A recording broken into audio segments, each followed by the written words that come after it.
Hi எல்லோருக்கும் வணக்கம். இன்னைக்கு ஒரு பெர்ஃபெக்ட்டான ஹோம்மேட் மோசரல்லா சீஸ் எப்படி செய்யலான்னு தான் பார்க்க போகிறோம்.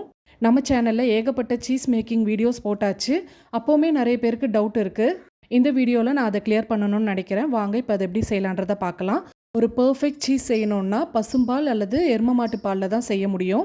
பேக்கெட் பாலில் பன்னீர் மட்டும்தான் செய்ய முடியும். இப்போ நான் சீஸ் செய்யறதுக்கு பசுமாட்டு பால் தான் எடுத்திருக்கேன்.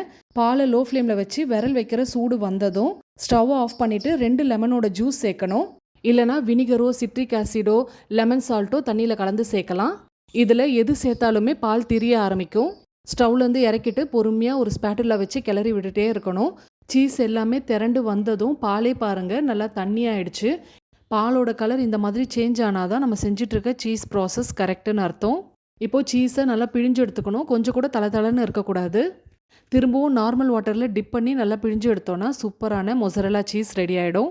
இந்த மெத்தடில் செஞ்சிங்கன்னா ஒரு 10 நாள் வரைக்கும் ஃப்ரிட்ஜில் வச்சு யூஸ் பண்ணலாம். இன்னொரு மெத்தட்லேயும் மொசரல்லா சீஸ் செய்யலாம். அது 3 மாதம் வரைக்கும் கெடாமல் இருக்கும்.